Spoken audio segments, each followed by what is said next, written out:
Hey everyone, how's it going? I hope you're all doing great, as I always say. And in this video, I have a lot more encounters and some viewer stories of just crazy stuff. So, if that sounds like your cup of tea, definitely pull up a stump with me and let's jump into it. Oh, remember to follow the 3 H's of the channel too. Now let's jump into it. Thank you for watching.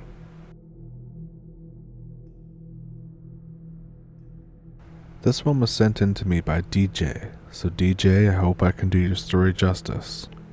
When I was a kid, around 5 years old, I was sleeping in my parents' bed in between them. I don't quite remember why, as it was 50 years ago. I woke up for some reason, and at the foot of the bed was a human figure standing there, just the silhouette of a man. I couldn't see any details of a face, except I got the idea of a long bushy beard. I lift a foot up, no idea why, and this shape lightly grabbed my foot, reaching over my toes. Its fingers on the top of my foot, and its thumb on the bottom. I tried pulling my foot down for a second or two, but it held on, not letting me put it down. After it let go, I did the only thing I could think of, and that was put my head under the covers. When I looked up again, it was gone. It was some 20 years later when I told my mom about it for the first time, and she said that I still sounded a little scared when I was telling her, and that I only slept in their bed maybe 2 or 3 times in my entire life, so she has no idea what it was. I never had anything like that happen again. I don't know if it was a ghost, a spirit, or just the most vivid dream that anyone could ever have, but I still felt its hand on my foot when I tell the story.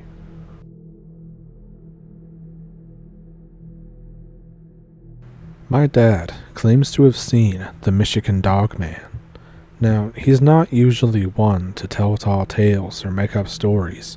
He's a pretty serious guy, so I believe him. So, here's his account. In early 1972, he was out camping with some friends.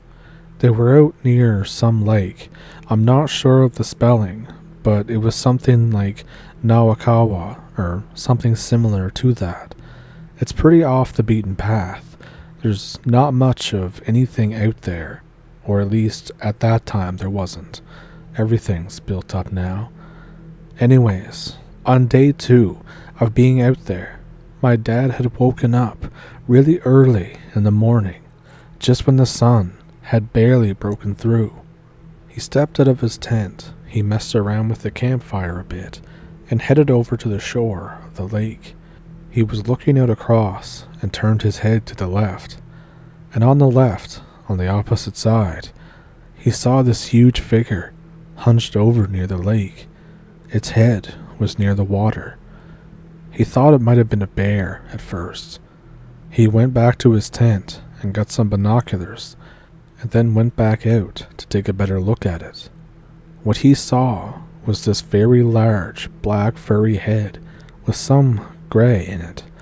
It had an elongated snout, kind of like a wolf, but a bit more pushed in and wider, like a German shepherd kind of. He didn't see any ears, but they could have been pinned down. But the entire head was covered in this thick fur, and it went down the neck, onto the shoulders, and partially covering the chest area.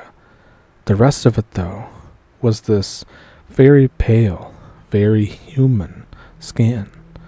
He said it looked almost identical to a man, except for the head. He went to go wake up his friends, but when they came back, the thing was gone. The thing never harassed them.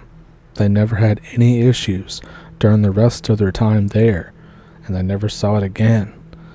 Just one of those things that you see in the deep woods.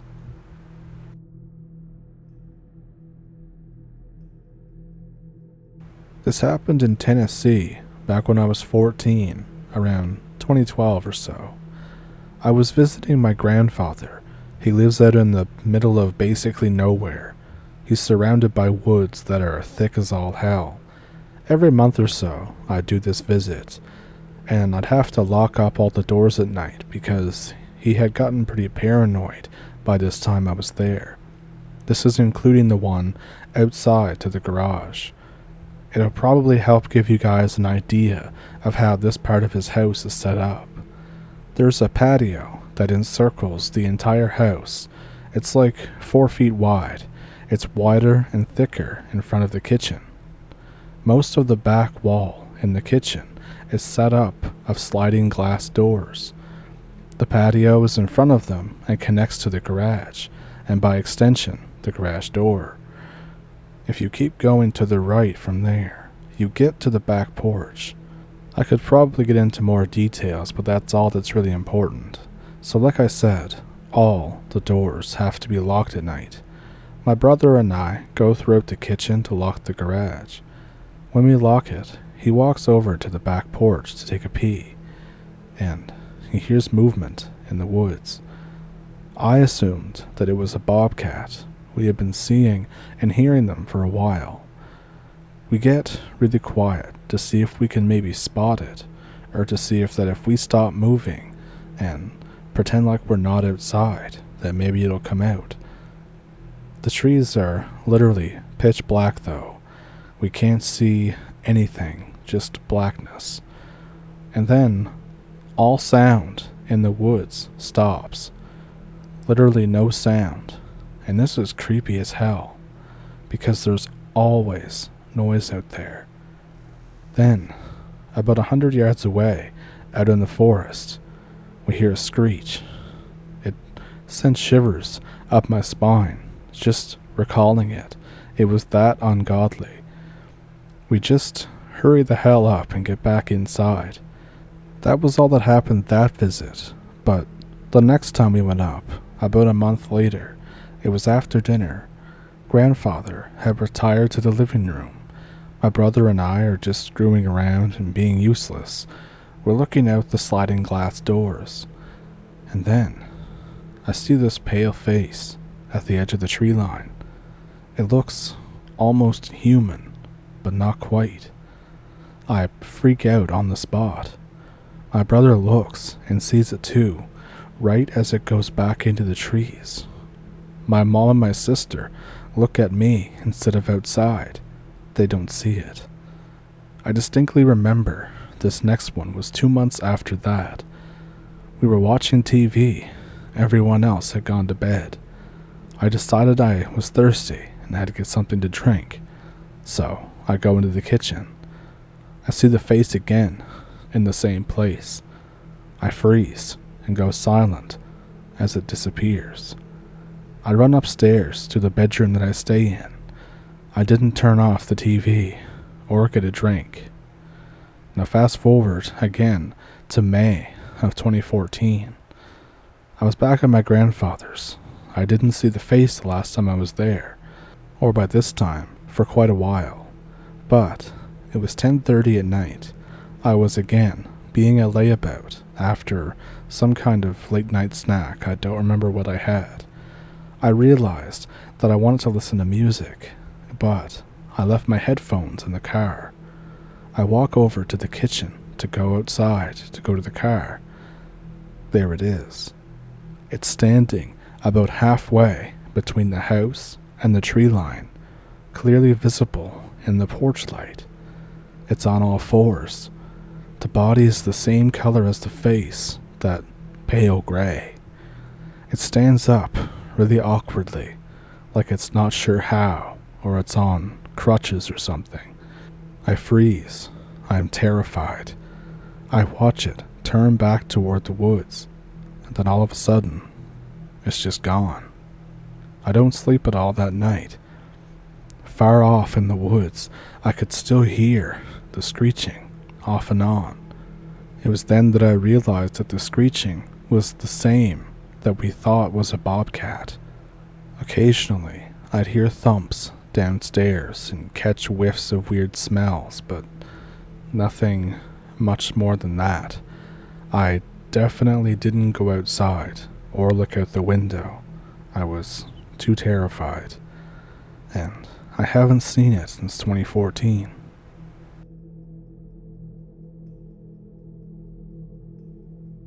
This was sent in to me by Viviane. So, Viviane, I hope I can do your story justice. This happened roughly 6 to 7 years ago in Tacoma, Washington. My mom and I would go yard sailing on the weekends. We had been driving around most of the morning when my mom spotted a sign for a yard sale at a Lutheran church. Now, let me address that we know absolutely nothing about the Lutheran religion. We are not religious people in general, but we have no problem going to yard sales at churches or anything. Though I had a very strong feeling to avoid this particular yard sale that day, and I tried to tell my mom that I didn't feel right about it for some reason. My mom, though, was very eager to go to the sale anyways. The closer we got to the church, the more the feeling of dread built up in my chest. By the time we got to the parking lot, I felt as though I was choking on the lump in my throat. Again, I shared this feeling with her, and I asked to avoid it. My mom needed to use the bathroom, though, and said that we wouldn't shop, but let's run in to go to the bathroom. I wasn't thrilled about this, but I had to go too, to be honest. I hesitantly obliged. Now, a side note. My family and I have experienced paranormal stuff our entire lives, so it's pretty much our normal for at least one of us to pick up on something. Though, over the years, my mom's foresight isn't as strong as it used to be, and is generally more about babies and children than anything else. Anyways, back to the story. So we get out of the car and start walking toward the entrance of the church. The alarms kept going off in me, saying to turn around, go somewhere else. But we were already there. My mom was determined. I just kept making up excuses to mask the instincts blaring at me to leave. As soon as we walked through the doors, it all hit me at once. The source of the dread magnified tremendously. Immediately, I felt the stark horror of something ominous staring at me. I saw it right away. There was no denying it. This is kind of hard to really put into words, but this thing, it was as if the very definition of disgust, pestilence, and disease manifested as a figure. The best way I can describe its appearance would be closely to a slimmer version of Gloopy from the game Candyland, because it was melty. It's hard to explain. Imagine Gloopy, but without the tie, and this sickly gray-bluish color. Its eyes were sunken in and looked gelatinous. It had a mouth, but no nose. The thing smiled at me. It almost seemed overjoyed that I was aware of it. I felt like I was going to throw up right there. I never felt such intense disgust and repulsion before. My mom didn't seem to notice it whatsoever, or literally anyone else. I tried so hard to ignore it, but it knew damn well that I could see it. The mutual awareness of each other was on fire. I felt paralyzed, but tried to walk as quickly as I could to the bathroom with my mom. This thing followed me though, but it couldn't seem to come in the bathroom with us. It was like the bathroom had some sort of barrier, I guess, as weird as that sounds. The bathroom was just a single room with a toilet and a sink, and though the thing wasn't able to come in with us, in the bathroom itself held a different presence. This is also going to sound very strange, but I don't know how else to put it into words. It felt like the spirit of an extremely depressed woman in the bathroom. I've never felt so much sorrow emanating from someone or something before. It felt like that we were engulfed in a third party's cloud of depression. I could see an actual dark cloud of energy in the space. I remember getting glimpses of what I presume was the spirit this was all coming off of. She had dark hair and a black dress and was just crying non-stop. She seemed to be completely unaware of us, that or just so grief-stricken that she didn't care. My mom was still seemingly oblivious to the entire experience. I didn't feel safe talking much at all in there. I just wanted to hurry up and go. We finish up, but I'm scared to leave the bathroom knowing that this gloopy thing is just out front. My mom opens the door first, and immediately I'm hit with the stark eyes burning their gaze into my soul feeling again. My new admirer is waiting for me to come out of the bathroom with a huge grin on his face. I immediately start walking really fast toward the front door when this thing lifted its arm. It didn't have a hand, just try to imagine a long arm that's melting. It ran the end of its arm, or I guess its appendage, down my right shoulder to my elbow. I gagged. I couldn't hold back tears anymore, and I sprinted to the car, thanks to good old adrenaline, but the thing followed me out into the parking lot. My mom was trying to keep up with me, asking what the hell's going on, why am I running, but all I could do was cry and beg her to unlock the car. As soon as we got in, I was screaming for her to drive while just bawling my eyes out. She kept asking what happened, why am I flipping out. It took me a good 5 minutes or so before I could compose myself enough to answer. When that thing touched my arm, it felt like physical grease and pus was on me. I kept my arm out the window the entire drive in fear of the residue doing something or spreading. I get that sounds weird or even silly, but whatever gunk it smeared on my arm, it felt so very physical and real. Grey Gloopy didn't leave the parking lot when we tore out, thank goodness. I eventually explained everything to my mom. She said that she felt something heavy and somewhat ominous but didn't see anything. I was too afraid to go inside the house without cleansing first, so I asked my mom to go get some essential oils and sage to clear the energy first.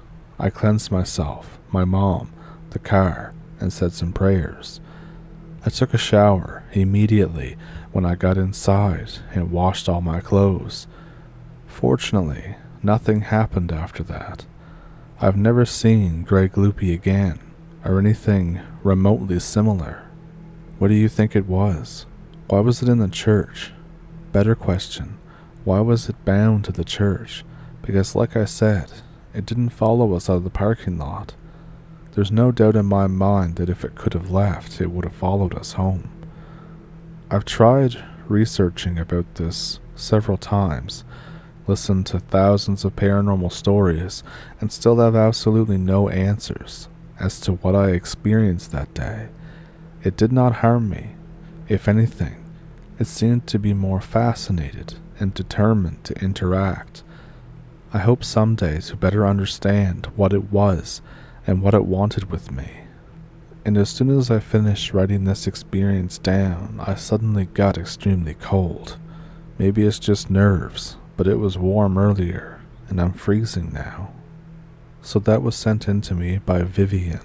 So Viviane, I hope I could do your story justice. And we had a conversation about some weird things that have been happening in her house.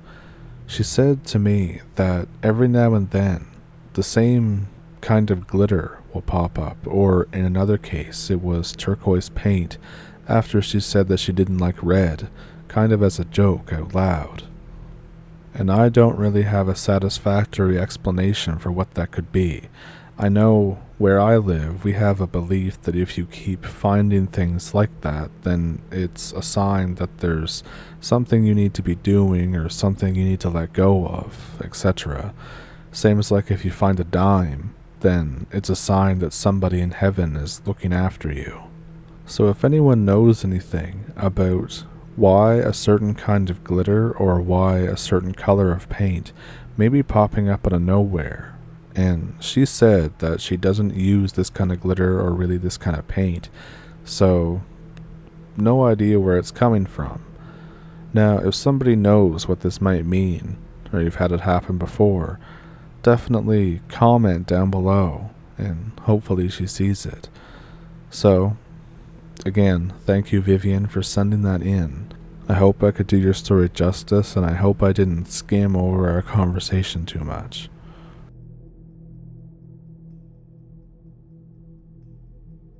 This whole thing happened in 2020. At first, I was scared to share this, as I was afraid I might bring it back, but sharing's good for the mind, isn't it? So my friend came back from a tour in Germany, and I had planned to hike/hunt up in Vermont right after Halloween. We headed up to Burlington, hippie country, as east of there is pretty much wide open wilderness right up to the Canadian border. We head out to Mount Mansfield with hunting and camping supplies. It should be a good week for us. The first day and night is totally uneventful. We camp with no issues, and we're having a great time. The next time, while hiking through the woods, we come across an abandoned settlement, right in the middle of nowhere. The woods here are abnormally quiet. Even with snow on the ground, there's usually some noise. We find plaques detailing this place's history, so we get somewhat comforted. We decide that this is a good place to camp for the night, despite finding no deer through 2 days. That night is when stuff started up.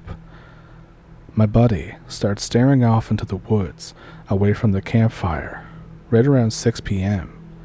He's real quiet, holding his rifle. He doesn't speak a word as the campfire crackles. I finally ask him, "What's up?" He doesn't answer. He just points the barrel off into the tree line. We sit in silence for another hour or so when I finally hear something walking in the distance. It sounds human. We hear twigs and branches snapping, but given the terrain, it's not clear as to where it is. My friend finally speaks up. He said that he saw someone standing in the distance, looking at us when we were building the campfire, then saw them hanging around while we ate dinner. He remarks that when he would camp and hike in Germany, the locals would always warn him of the witches that inhabited abandoned towns. He remarks that they said the night felt darker when they were around, even with a campfire. I realized then that I couldn't see the stars, nor really that much more around, despite having us a tall, roaring campfire. I thought, oh great, a witch. We basically stay up for a while longer before agreeing to sleep in shifts. Whatever it is, it's still walking around us, stalking us like a predator. Morning comes. The walking stopped around midnight. We decide to leave this spot entirely and head north to the ski areas, hoping for more deer and less Blair Witch Project. An hour into the hike, we find an abandoned house in a small clearing. There's bones everywhere. It looks like coy wolves are using the area as a lair, but there's no sign of them. We decide that we are curious and want to investigate the house. I realize now this was a bad idea. The door was unlocked. We step in. It smells like incense, spices, like one of those Indian grocery stores. The first floor was pretty Spartan. There was some broken furniture and rotted floorboards. There was a massive, rusted, cauldron-looking thing in the fireplace. We hear a noise from the basement as we're trying to be as quiet as possible. We shoulder our rifles and stand back to back. My friend finds the basement door. It's shut. Could a coy wolf be stuck down there? We decided not to pursue the basement and just get out of the area. We bug out and leave the house-type building behind. At the time, I tried to take a photo, but my phone overheated and shut off. We tried to check the GPS a minute after that.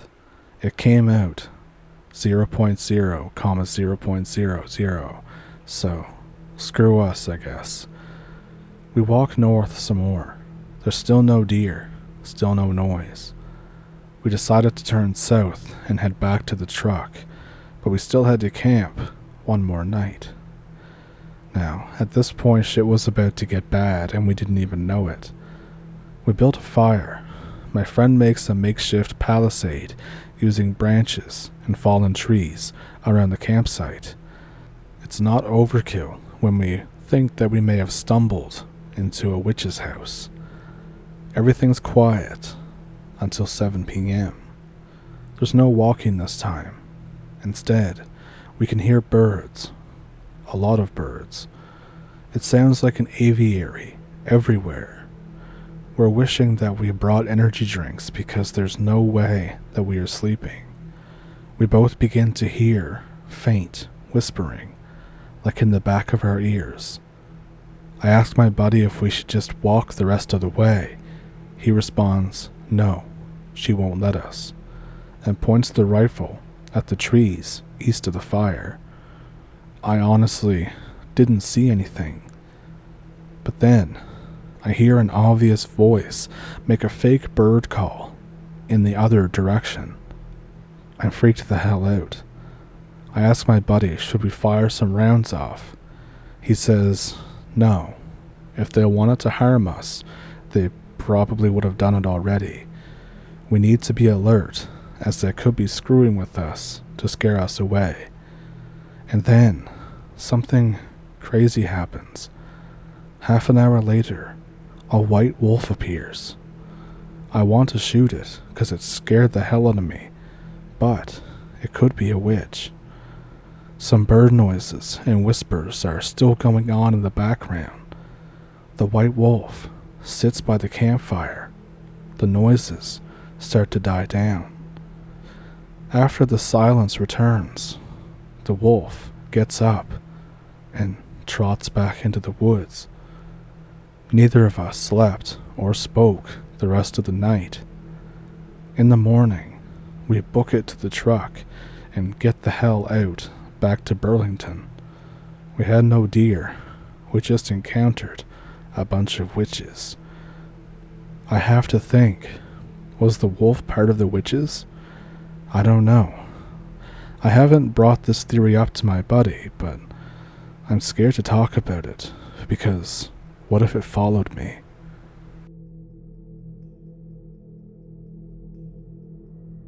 So, what did you think of those? Let me know which one was your favorite one down in the comments. Do you have one of your own? I have an email in the description below that you can send them to if you want to. And if you've sent one into the channel and hasn't been read yet, don't worry, it will be. And also in the description is a PayPal and a Patreon if you would like to support the channel that way. And with that, I hope you enjoyed the video. And if you did, then I'm going to put up some other videos right here, or somewhere on the screen here. And if you haven't seen them yet, then maybe check them out. Or if you have seen them and you like them, give it another go. Either way, I hope you had a good week. I hope you had a good weekend. Remember to follow the 3 H's of the channel. Stay happy, healthy, and hydrated, especially this time of year, no matter where you live. And with that, I will see you in the next one. Thank you for pulling up a stump. Thank you for watching.